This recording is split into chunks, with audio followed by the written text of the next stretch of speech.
moral heroes. Exemplified the transformation in American abolition. Inspirational. The 1800s were a time of reform and change, but among numerous activists, Samuel Joseph May stands out for his unrelenting perseverance and incredible impact.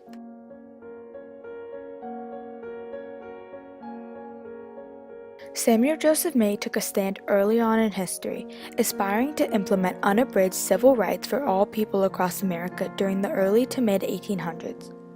Using the Christian religion to broaden the audience, May's work and sermons attempted to extend and reform public education, advocate equal rights for women, and abolish slavery. May redefined the abolitionist movement, working to go beyond freeing slaves, aiming to eliminate prejudice. Born into a well-known Unitarian Boston family on September 12, 1797, May, a fantastic student, graduated from Harvard University in 1817 and continued his studies at Divinity School, going on to preach across the East Coast.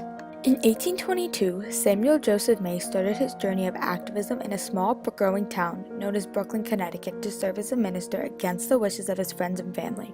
When May arrived at the town filled with controversy, he was met with much contempt.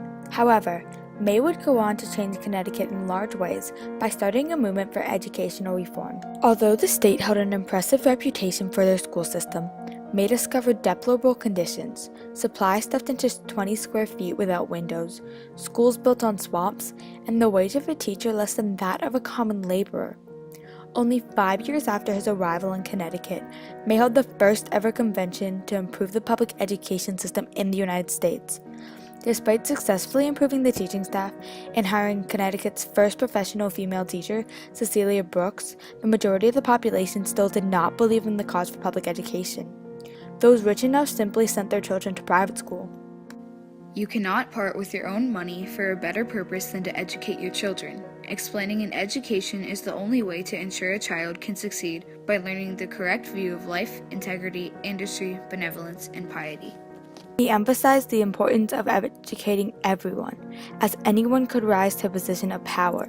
By mid-century, when May was serving on many school boards, the legislature finally took action improving school conditions. However, unlike most educational reformers at the time, May firmly stood for the quality education for all children, white and black alike, and understood skin color did not mean mental inferiority. May founded Syracuse's new school system, New York's first fully integrated school system and only school system never to fully segregate, creating an example that inspired many other upstate cities. For the next 20 years, May traveled across the nation, helping to pass the public school anti-discrimination statute, hiring the first ever Negro faculty member in the United States, and funding the Freedmen's Aid Society, an organization dedicated to ensuring quality education and fair treatment for free blacks. Garrett Smith even described him as one of the most zealous and effective of clerical advocates in the new departures in the schools.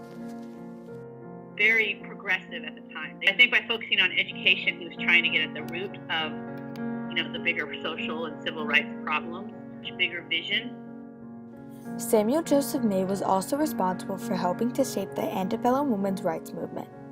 In 1836, May's attention was first brought to the unfair treatment of women when, after he gave an anti-slavery lecture, a woman said to him, "That you do not apprehend how much of your description of the helpless dependence of slaves applies equally well to the condition of the whole female sex."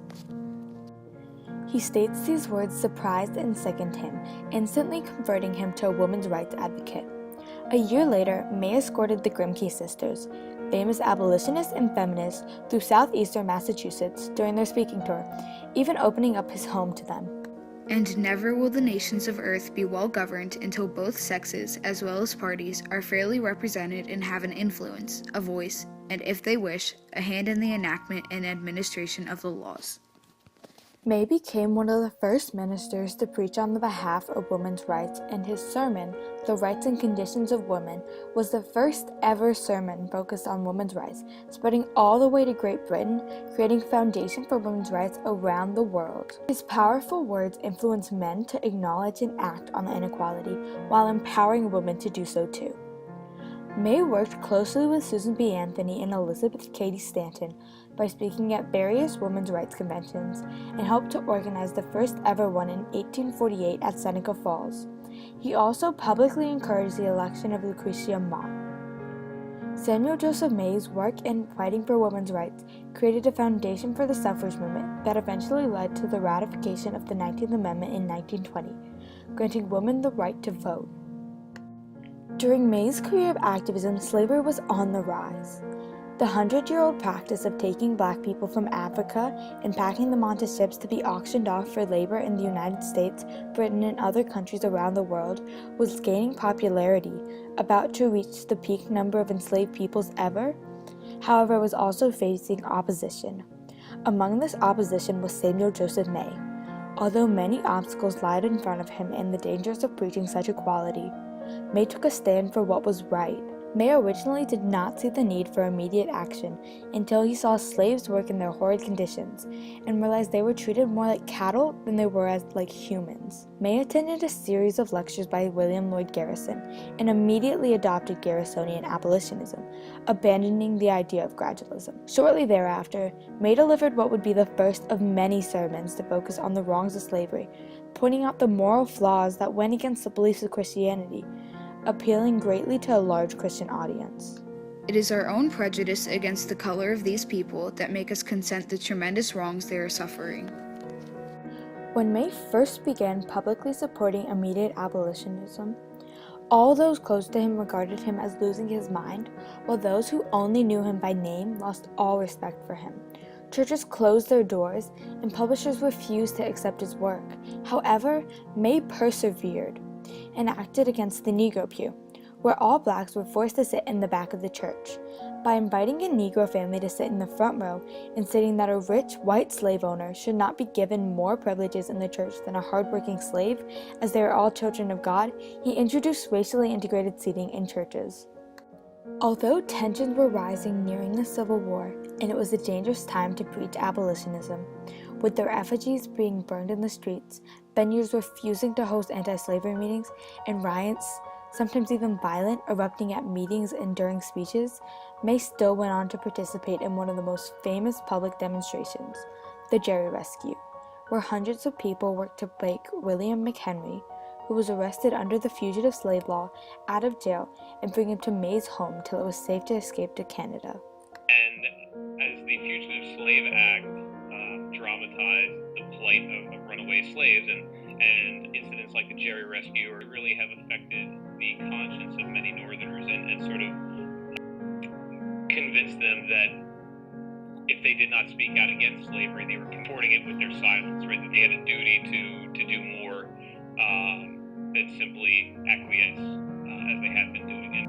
May also participated and founded multiple anti-slavery societies and built his New York home above a major Underground Railroad transit point to help shelter escaped slaves. His tireless work to help build the cause of abolition had eventually led to the ratification of the 13th Amendment, freeing slaves. May also redefined the abolitionist movement, stating their work would not be done till blacks and whites were equal, urging anti-slavery societies not to disband, and contributing to the 15th Amendment, giving black men the right to vote. He was one of the few who understood that the end of legal slavery was not enough to truly free African Americans. And he also worked very actively in northern communities to ensure that African Americans had equal rights. Samuel Joseph May took part in many other movements, including temperance, anti-war, Native American rights, economic equality, just rights for workers, and the Pennell movement. He used all his resources to help those in need, offering to give up his salary if donated directly to the poor, and paying legal fees for those unfairly tried. The movement Samuel Joseph May acted on early on of peace, women's rights, education reform, and racial equality still exist today, but have advanced incredibly thanks to Samuel Joseph May and others like him. And as Catherine L. Covert said, he spoke for common education in an age when rich sent their son to private schools and the poor went untaught. He was an abolitionist when slavery interests ran the country, a friend of women's rights when women were a household accessory. an unsung hero who worked among famous faces, an amazing activist who took a stand in history.